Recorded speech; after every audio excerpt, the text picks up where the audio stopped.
नमस्कार, news world के खास कार्यक्रम इनसाइड राजतंत्र में आपका स्वागत है। मैं हूं अविनाश। इनसाइड राजतंत्र में हम बात करेंगे राजनीति और ब्यूरोक्रेसी के फैसलों की इनसाइड जानकारी की। खुलासा करेंगे कि आखिर इन फैसलों के अंदर के कारण क्या हैं। हमारे साथ रहेंगे न्यूज वर्ल्ड के पॉलिटिकल एडिटर उमेश निगम। तो शुरू करते हैं खबरों की इनसाइड स्टोरी का सिलसिला।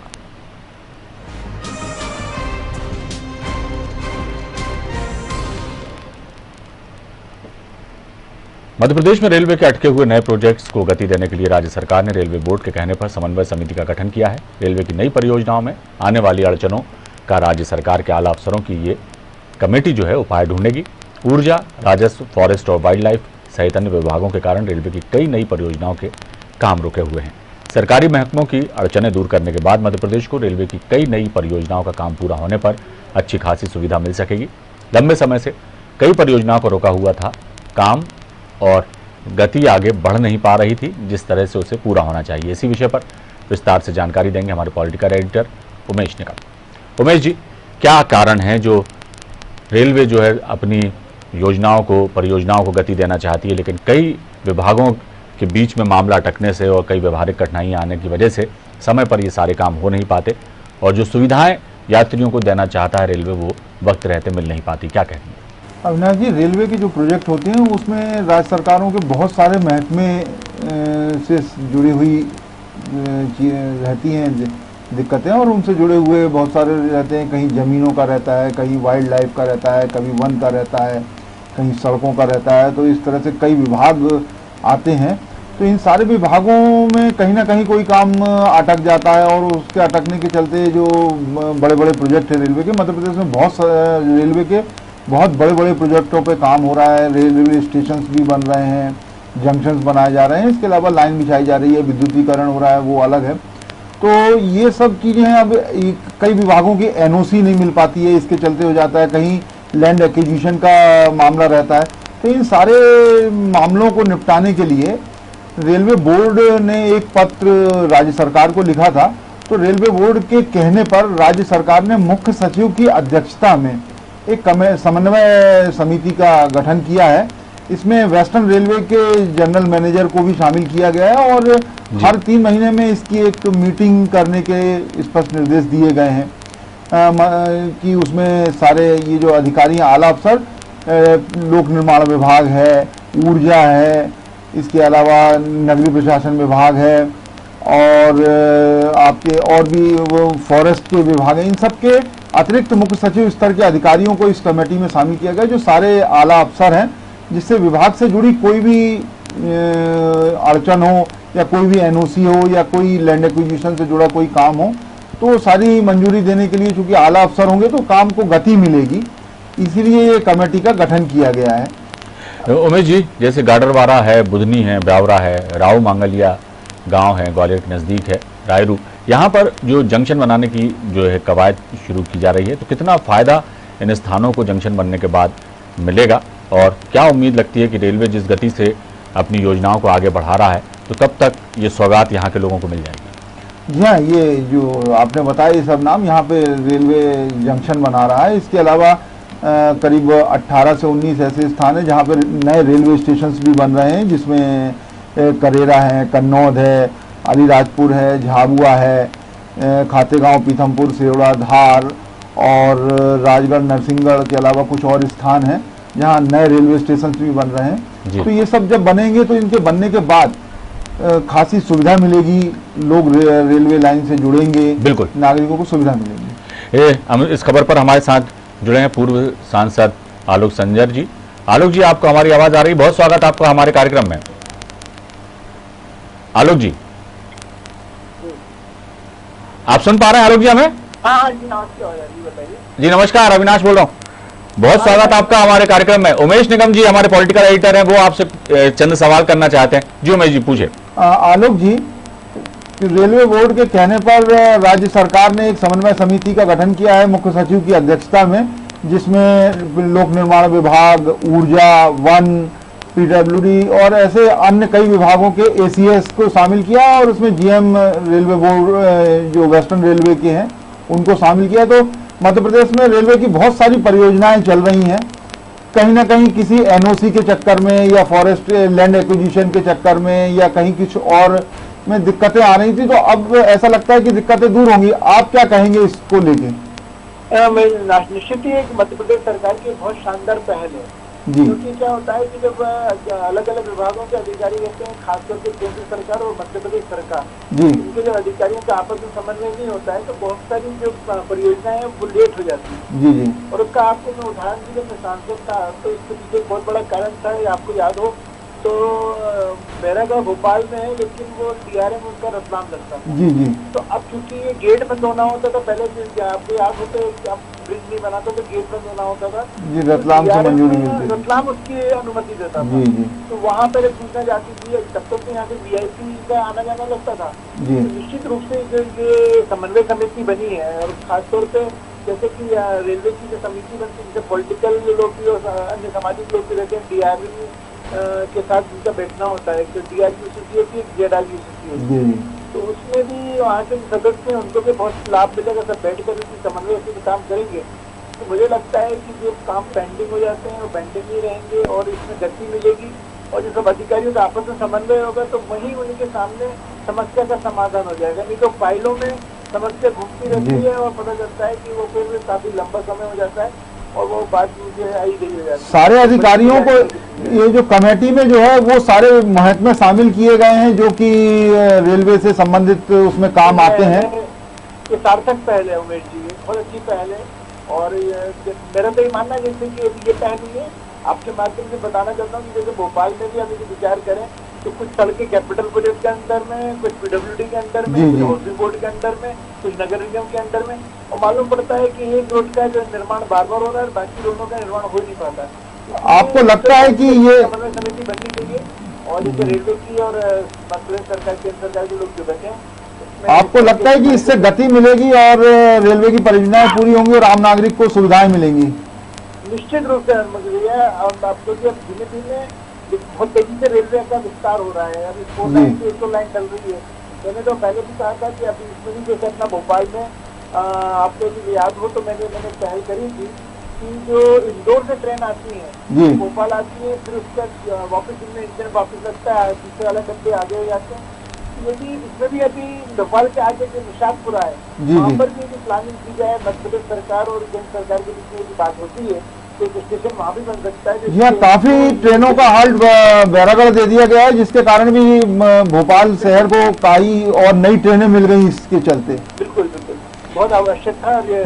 मैं तो इसको बहुत अच्छी पहल मानता हूँ और आपने बहुत अच्छा विषय उठाया उमेश भाई। जी जी, ये बहुत जरूरी है कि आपस में हम समन्वय करें, चर्चा करें और निराकरण करें। क्योंकि आमतौर पे आलोक जी ये देखा गया है कि जो आलोक जी जो आमतौर पे ये देखा गया है कि सरकारी महकमे के जो होते हैं कई, इनमें आपस में सामंजस्य नहीं हो पाता। इसके कारण बहुत बड़े बड़े प्रोजेक्ट अटके रहते हैं और कई तो इस स्थिति को प्राप्त हो जाते हैं कि उनमें कोई काम ही अब नहीं हो पा रहा है। उमेश जी बिल्कुल आपका कहना ठीक है कि सामंजस्य न होने के कारण बड़ी बड़ी परियोजनाएं, अच्छे जो काम होने वाले होते हैं, सब लिंगर ऑन हो जाते हैं। तो बेटर ये है कि ये अच्छा किया, और बल्कि ये जो समन्वय की मीटिंग्स हैं निरंतर होनी चाहिए। भले ये 2 महीने में एक बार हो। इस कमेटी में नहीं समय निर्धारित किया है, 3 महीने का समय दिया कि हर 3 महीने में एक मीटिंग आवश्यक रूप से होगी। मेरे को लगता है 3 महीने में यदि एक बार करेंगे तो भी बहुत अच्छा रहेगा और जो योजना है उनको गति, क्योंकि रेलवे से जुड़े सारे काम हैं, इसलिए इस मीटिंग का एजेंडा भी GM वेस्टर्न रेलवे जो है वो तैयार करेंगे, जिससे उनको क्या अड़चन आ रही है वो बताएंगे। बहुत बहुत धन्यवाद आलोक जी हमसे जुड़ने के लिए। बहुत शुक्रिया आलोक जी हमसे जुड़ने के लिए। और कार्यक्रम में फिलहाल वक्त हो चला एक छोटे से ब्रेक का। ब्रेक के बाद हम हाजिर होंगे एक नई खबर के साथ।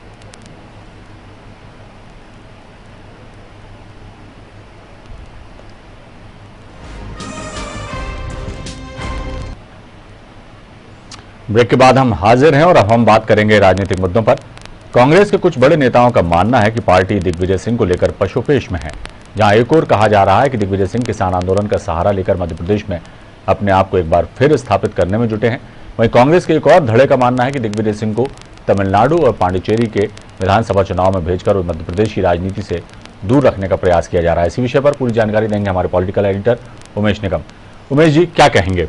जी हाँ अविनाश जी, एक और तो दिग्विजय सिंह दिल्ली में जो किसान आंदोलन 100 दिन हो गए हैं और किसान आंदोलन चल रहा है उसको मध्य प्रदेश में लाने के लिए पुरजोर कोशिश कर रहे हैं और महापंचायतों का आयोजन कर रहे हैं। हालांकि ये कांग्रेस का आयोजन नहीं है, लेकिन दिग्विजय सिंह और दिग्विजय सिंह के जो भी करीबी हैं, खासतौर से अरुण यादव जो आजकल उनकी खासी नज़दीकियां हैं, ये सब सक्रिय हैं उसमें।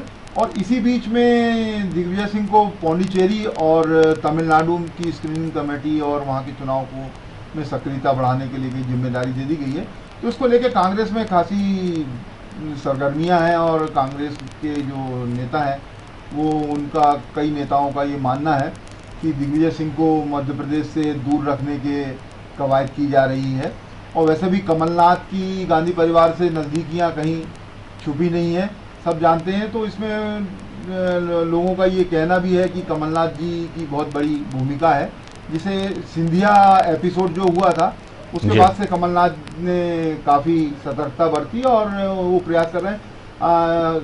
दर्शकों को हम बताना चाहेंगे और आपको भी ये शायद जानकारी होगी कि अरुण यादव विधानसभा का ट्रैक्टर से किसान आंदोलन की किसानों की मांगों को लेकर घेराव करना चाह रहे थे, लेकिन कमलनाथ ने बिल्कुल मंजूरी नहीं दी और उन्होंने कहा कि ये घेराव नहीं होगा। इसको लेके अरुण यादव और जो है कमलनाथ के बीच में काफ़ी बयानबाजी भी हुई थी और इसमें यही कहा जा रहा था कि ये भी योजना दिग्विजय सिंह की थी कि किसान आंदोलन को यहाँ पे खासी हवा दी जाए।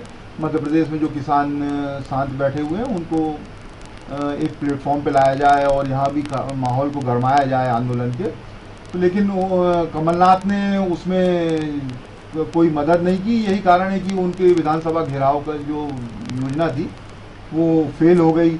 इसके बाद फिर जो है अभी अरुण यादव की बयानबाजी भी हुई थी कमलनाथ पर भाजपा में सदस्यता दिलाने को लेके। इसके बाद जो पौंडीचेरी और तमिलनाडु भेज दिया गया तो इसको लेके खासी चर्चा है।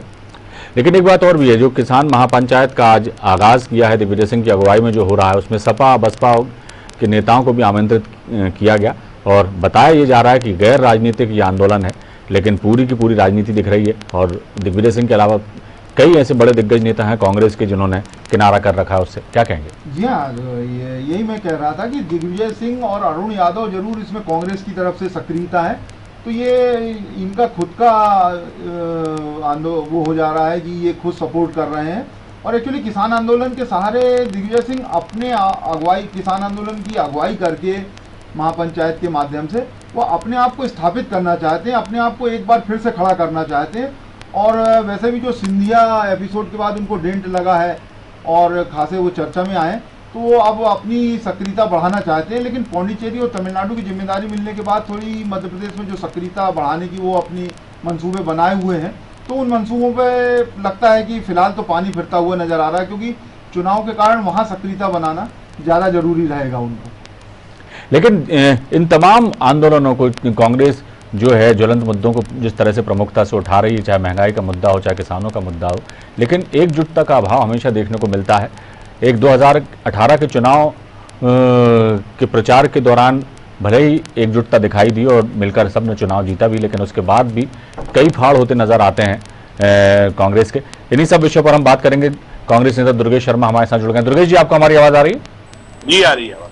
दुर्गेश जी, आपसे हमारे पॉलिटिकल एडिटर उमेश निगम जी को सवाल करेंगे। उमेश जी। दुर्गेश जी, एक और तो दिग्विजय सिंह किसानों के लिए किसान महापंचायत का आयोजन कर रहे हैं और दूसरी तरफ उनको तमिलनाडु और पौंडीचेरी की जिम्मेदारी दे दी गई। तो इसको लेकर कहा जा रहा है कि मध्य प्रदेश से दूर रखने की इनको कवायद की जा रही है। हालांकि दिग्विजय सिंह, क्षमा चाहूंगा उमेश जी की आवाज सही प्राप्त नहीं हो रही है। जी अब आ रही है दुर्गेश जी हमारी आवाज? जी अब आ रही है। दुर्गेश जी, एक और तो दिग्विजय सिंह जो है वो किसान महापंचायत का आयोजन करके किसानों की आंदोलन को हवा देना चाहते हैं और अपने आप को स्थापित करने का एक प्रयास कर रहे हैं कि फिर से। और दूसरी तरफ पार्टी उन्हें तमिलनाडु और पौंडीचेरी की जिम्मेदारी दे रही है। तो इसको लेकर कहा जा रहा है कि मध्य प्रदेश की जो राजनीति है उससे वो दूर रखना चाहते हैं, इसलिए उनको वहां भेजा गया है। क्या कहेंगे आप? उमेश जी, ये भारतीय जनता पार्टी और संघ का चरित्र है जो अपने हिसाब से अपने फायदे के लिए हमारी पार्टी के नेताओं के बारे में अपना अपना वक्तव्य देते हैं। मध्य प्रदेश के अंदर हमने किसान आंदोलन कांग्रेस के बैनर पे हर स्तर पे किया है और कर रहे हैं। अब आवश्यकता ये है कि जो दीगर दल के लोग हैं या जो कुछ ऐसे लोग हैं जो किसान आंदोलन में हमारे साथ तो आना चाहते हैं, पर मजबूरी उनकी है कि वे हमारे बैनर के तले नहीं आ सकते, तो हमने संयुक्त रूप से उनके साथ मिलके एक आंदोलन जो आज आवश्यकता है। हमारी किसान आंदोलन इसलिए नहीं है कि किसान आंदोलन भारतीय जनता पार्टी का या मोदी जी का विरोध है। किसान आंदोलन पूरे देश के हित के लिए एक आवश्यक कदम है। उसमें सब जुड़ना चाहते हैं, कोई को ना छोड़ा जाए, इसलिए उसको एक गैर राजनीतिक मंच देके हमने उस आंदोलन को माननीय दिग्विजय सिंह जी ने प्रारंभ किया है। दुर्गेश जी, ये अभी कमलनाथ जी जो हैं वो उतने सक्रिय इस चीज में नहीं दिखाई दे रहे हैं, और विधानसभा का जब घेराव करने की बात आई थी अरुण यादव के द्वारा, तो अब भी उन्होंने ट्रैक्टर से तो उन्होंने उसकी मंजूरी नहीं दी थी। मैंने कहा उमेश जी, ये चीजें भारतीय जनता पार्टी अपने हिसाब से मार्केट के अंदर प्रस्तुत करती है। जब विधानसभा घेराव करने की हमारी बात थी, उसके बाद में कमलनाथ जी ने और कांग्रेस पार्टी ने उसका निर्णय लिया था, उसका प्रभारी अरुण यादव जी को बनाया गया था। अब चूंकि विधानसभा उस समय स्थगित कर दी गई और साथ ही जो है विधानसभा में से एक आदेश पारित कर दिया गया कि 5 किलोमीटर के दायरे के अंदर कोई भी ट्रैक्टर या बैलगाड़ी या घोड़ा गाड़ी इस तरह की कोई भी वाहन नहीं आ सकते हैं। तो उस रोक को देखते हुए उस प्रोग्राम को स्थगित किया गया। स्थगित होने के बाद दोबारा हमने हर जिले में, हर वार्ड लेवल पे, हर स्तर पर उस प्रोग्राम को आयोजित किया और हमने सफलतापूर्वक भारतीय जनता पार्टी को दिखा दिया कि किसान उनके खिलाफ किस स्तर पर आंदोलित रहते हैं। अब आवश्यकता है वही कि अन्य दल के लोग या दूसरे ऐसे लोग जो राजनीतिक मंचों पे नहीं आना चाहते हैं, उनके लिए एक मंच देना जरूरी था। उस मंच को आज दिया गया। अभी मैं सुन रहा था कि आप बता रहे थे कि कांग्रेस के नेताओं ने दूरी बना रखी है। आदरणीय किसी ने दूरी नहीं बनाई है। सब संयुक्त रूप से माननीय दिग्विजय सिंह जी के और कांग्रेस के इस आयोजन पे, जो हम एक गैर राजनीतिक आयोजन कर रहे हैं, उसमें सब शिरकत कर रहे हैं। आज तमिलनाडु पौंडीचेरी की जिम्मेदारी के साथ वो किसान ये जो महापंचायतें हैं, ये सब हैं, इनकी जिम्मेदारी किस तरह निभा पाएंगे, क्योंकि उनको अपनी सक्रियता उधर भी बढ़ाना होगी चुनाव में। हालांकि तमिलनाडु में डीएमके और एआईडीएमके है, वहाँ कांग्रेस को बहुत ज्यादा कुछ वैसा है नहीं, और पौंडीचेरी में हाल ही में स्थिति वैसे ही काफी गड़बड़ा गई थी, तो राष्ट्रपति शासन लगा। लेकिन फिर भी वो किस तरह से अपनी यहाँ सक्रियता बनाएंगे, क्योंकि जब वहाँ उन्हें चुनाव में व्यस्त रहना पड़ेगा। आदरणीय, उनको स्कैनिंग कमेटी का चेयरमैन बनाया गया है। स्कैनिंग कमेटी का काम प्रत्याशियों के चयन का होता है, और जो क्षेत्र विधानसभा में हम ये कहें कि प्रदेश से जो नाम आते हैं, उन पर निर्णय लेके उनकी स्कैनिंग करके और उसमें प्रत्याशियों का चयन करना है। माननीय दिग्विजय सिंह जी पहले इन क्षेत्रों के इंचार्ज प्रभारी रह चुके हैं। उन क्षेत्रों से वो बहुत अच्छी तरीके से वाकिफ है और उनका वो कार्य क्षेत्र रह चुका है एज ए AICC इंचार्ज महामंत्री। इसलिए उनके लिए ऐसी कोई परेशानी या सबक नहीं है। हाँ, ये है कि समय दोनों के लिए निकालना पड़ेगा। बहुत बहुत धन्यवाद दुर्गेश जी आपका हमसे जुड़ने के लिए। देखना होगा कि अब ये सियासत जो है, स्वाभाविक है कि कांग्रेस के प्रवक्ता हैं दुर्गेश शर्मा जी, और वो उनका कहना भी ठीक है कि उनके नेता हैं, लेकिन सवाल तो उठते ही हैं जब इस तरह की चीज़ें होती हैं। तो देखना होगा कि मध्य प्रदेश की राजनीति अब और किस करवट लेती है। इनसाइड राजतंत्र में आज बस इतना ही। कल फिर मिलेंगे राजनीति और ब्यूरोक्रेसी के कुछ नए फैसलों की इनसाइड स्टोरी के साथ। तब तक के लिए मुझे दीजिए इजाज़त और आप देखते रहिए न्यूज़।